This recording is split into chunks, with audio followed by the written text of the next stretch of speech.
ચમત્કાર જોવો હોય તો શું કરવું?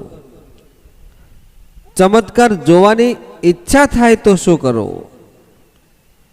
અને ચમત્કાર થાય તો શું કરવું? મિત્રો, આપણા જીવનમાં સૌથી મોટામાં મોટો ચમત્કાર શું છે?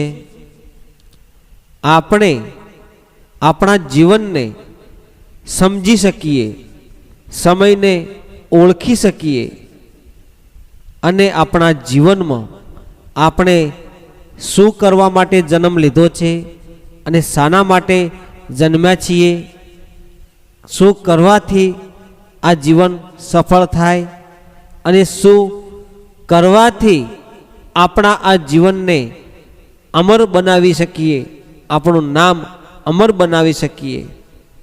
મિત્રો, એવો તે કયો ચમત્કાર છે કે આપણા જીવનને આપણે ઓળખી શકીએ, સમયનો સદુપયોગ કરી શકીએ અને કયા કયા કર્મો કરવાથી કયા કયા લાભ થાય, કયા કયા કર્મો કરવાથી આ જીવને મોક્ષ ગતિ મળે, કયા કયા કર્મ, ધર્મ, વાણી, વિચાર શું શું કરવાથી આ જીવનને સફળ બનાવી શકીએ, આત્માને ઓળખીને આ આત્માને મોક્ષ અપાવી શકીએ.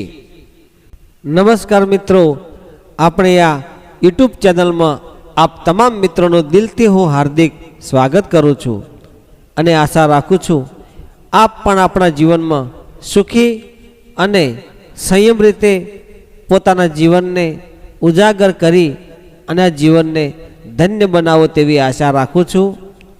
મિત્રો, ટૂંકમાં વધુ સમય ન લેતા એક જ વાત જણાવવા માગું છું કે ચમત્કાર જોવાની ઈચ્છા થાય અને ચમત્કાર જોવો હોય તો રોજ સવારે ઉઠીને દર્પણમાં જોઈ લેવું, દર્પણમાં તમારું મોઢું જોઈ લેવું. કેમ કે રોજ સવારે જીવતા ઉઠીએ છીએ એ જ સૌથી મોટામાં મોટો ચમત્કાર છે. એનાથી મોટો ચમત્કાર આ દુનિયામાં કશો છે નહીં.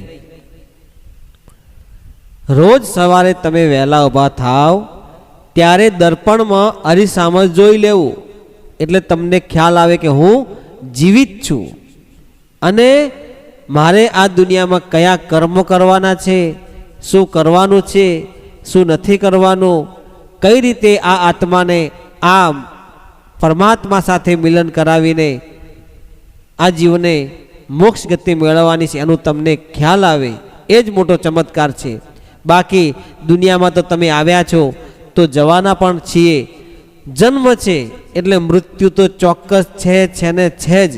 એટલા માટે આ જીવને મોક્ષ મેળવવા માટે એવો એક જ ચમત્કાર છે કે તમે સવારે વહેલા ઊભા થાવ અને તમારું મોઢું તમે જુઓ ને તમને અહેસાસ થાય કે હું જીવિત છું, એ જ ચમત્કાર. બાકી દુનિયામાં બીજો કોઈ ચમત્કાર છે નહીં.